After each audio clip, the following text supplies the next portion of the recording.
Hey everyone, it's Chelsea with Sevana Wren Studio, and I've really been putting off doing this video for months now.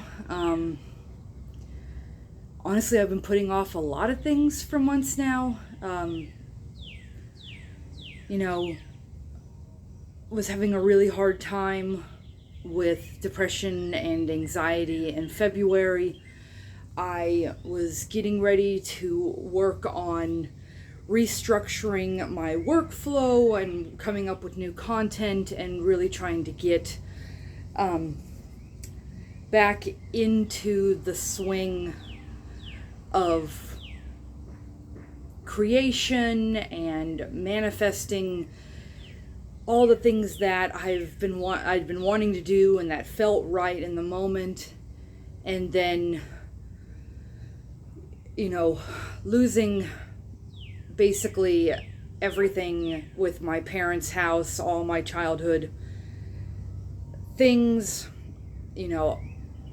all of my parents' things, losing that sense of foundation and security,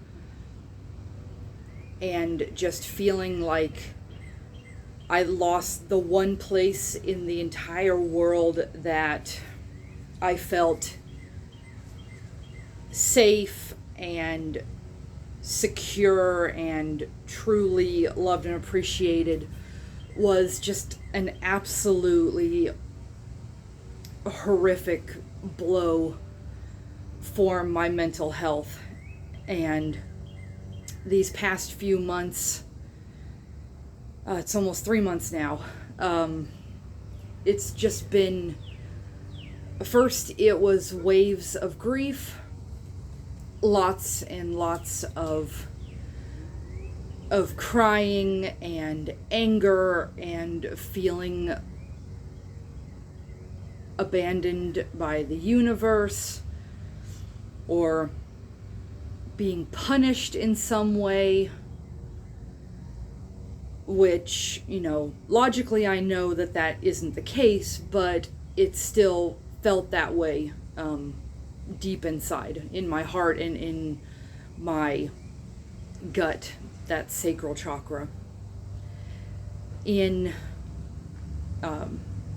So most of March was just living in survival mode, dissociating constantly,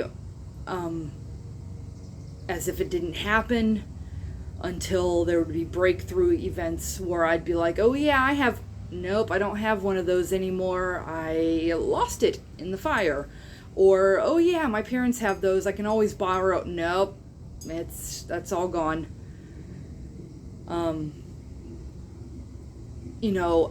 And so I really leaned heavily into trying to rest and trying to regroup and recenter myself. April was more survival mode, but this time it was fueled by caffeine and sugar. To be honest with you, so originally my husband and I were going to start taking better care of our health, which seems like a constant perpetual cycle all the time. But we had created a chart. We had tried to create a plan for how to improve our health and make ourselves and our health a bigger priority than, say, work or chores or anything like that. And that really just got pushed to the side these past 3 months so that my husband could recuperate from his injury, which he's just now coming to the other side of that. So that's, almost 3 months of recuperating from that leg injury. And me just trying to figure out what the hell I was doing with my life and trying to grapple with all the things that I have going on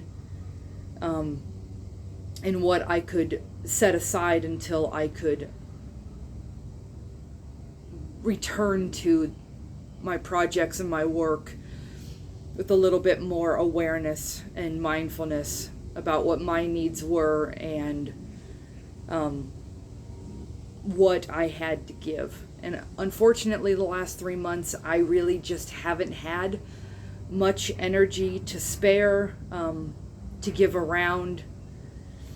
The vast majority of the energy that I do have is for work, is given to my weekly classes to make sure that I'm supporting the people that I see in class, making sure that I can hold space for their practice, as well as help them focus on their bodies and their needs.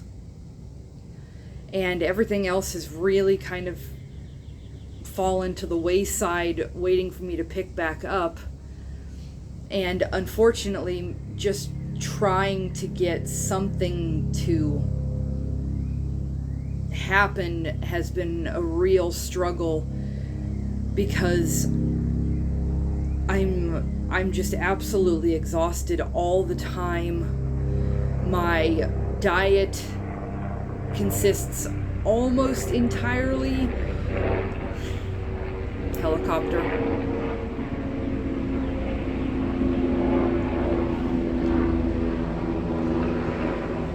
My diet mostly consists of sugar on sugar on sugar, with lots of caffeine trying to keep me going. And, instinctually, I know that that's not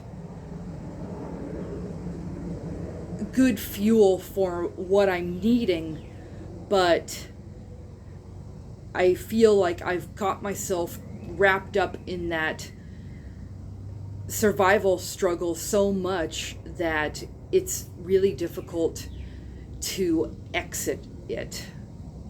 I'm really trying to do that. I'm switching up my breakfast to help me be mindful throughout the day of the types of energy that I'm consuming. But, I'm not gonna lie, it's really hard. It's really hard when you start your day off with sugary food, a big mug of coffee with tons of creamer, and then you just want more sugar throughout the day because you're either low energy and you want that boost, or you're depressed and you want some sort of serotonin or dopamine to, bring you out of that sadness and depression. Or you are just so stressed that you're trying to regulate your nervous system with comfort food.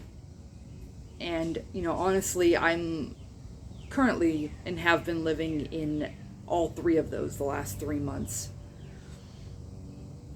For the most part, it's really sunk in about the loss for my parents and for myself and for my own children, regarding the house and the property and all the memories and photographs. But I still occasionally have breakthrough grief and sadness, and I'm not always prepared for that intensity. With regards to everything else, we're trying to clean and restructure our living space, our house, trying to let go of things that we don't really need anymore. And, a month and a week ago, we had brought in a giant dumpster and had got rid of tons of things. I have collected, lots of stuff to get rid of and to let go of, as a way to help with letting go of that emotional and mental weight that keeps me feeling stagnant and heavy. But it feels like if I focus on one project and one project only, then everything else kind of goes to seed really, really quick, and the rest of the house just gets absolutely destroyed. For example, I can give you 2 examples really quick. We have been trying to organize, purge, and clean my youngest 2's room since February. May have even been January. And we're still struggling. And it's still an absolute, fucking nightmare of a disaster. I mean, F5 tornado has nothing on these 2 children. And, with someone who has ADHD and autism, it's really difficult to, one, deal with the mess because of the just absolute innate chaos and feeling overwhelmed instantly by looking at it, and then trying to figure out, where the hell are you going to start? And so, and if their room is a mess, then it trickles out to the rest of the house because they don't want to be in their room and they don't want to play in their room. And so, while at these times I try to lean into patience and understanding, I'm experiencing all these horrific, messy, upsetting emotions because I'm so tired and exhausted all the time. And, I try to keep... Hi, cat. Hi. Hi, Freya. I try to keep my eye on the focused and on the prize, and trying to lean into meditation. Hi, Freya. Yes, hi. But as many of you probably know, it's a lot harder to meditate and to focus when you're just absolutely stressed beyond capacity. Yes, hello.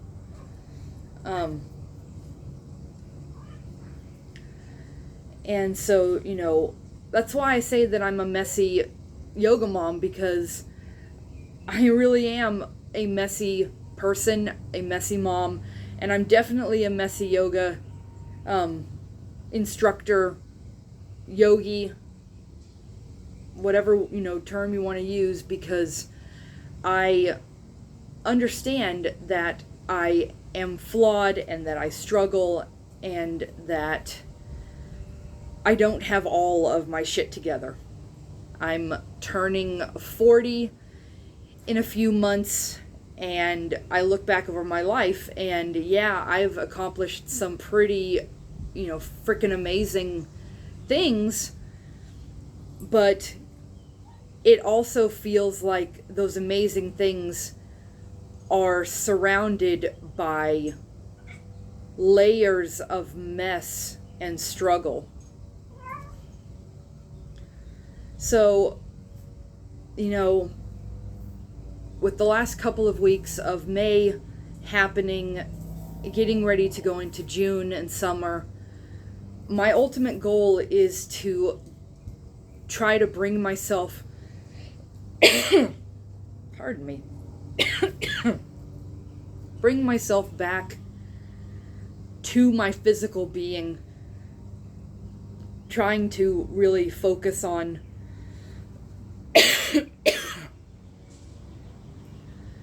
one thing at a time, taking one step at a time ahead, and not hoping for the best, but looking for the best in what is around me and how I'm coming through each and every situation that comes my way. So before I let you go from this update. You know, I just want to leave you with a funny, humorous side to being messy, even as a yogi and a mom. So I'm not gonna lie, I absolutely hate mowing. I hate mowing yards, unless it's on a riding lawnmower, because then I feel like I'm racing.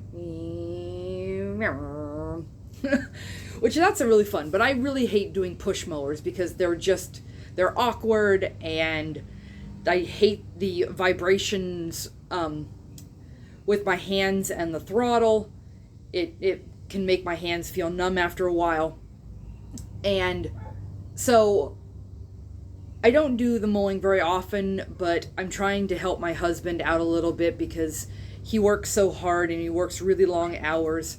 And so I've been trying to mow more often, you know, but every time I put the mowing on my to-do list for the day, it has rained for the last 3 months. Every day that I've decided today's the day I'm going to mow the lawn, it has rained.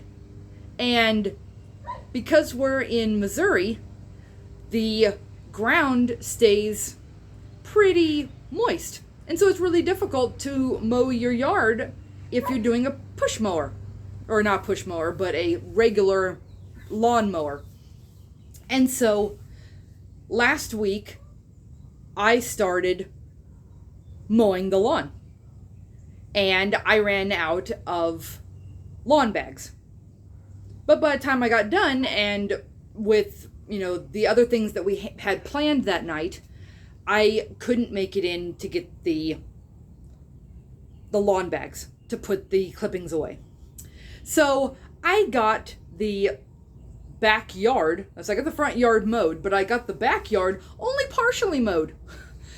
And every time that I've tried to start mowing again, it has rained this week. And so, send you up here. So our yard looks like a flippin' ass jungle. You can see where I started getting a little bit of the mowing, but the area that I didn't get mowed is now as flippin' tall as my hips, which makes mowing even more difficult. And I still haven't made it to the store to get the lawn bags. So, yeah, welcome to the life of a messy yoga mom with ADHD and autism.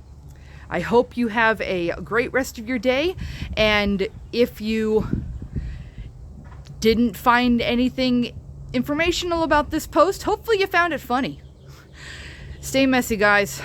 I love you. Bye.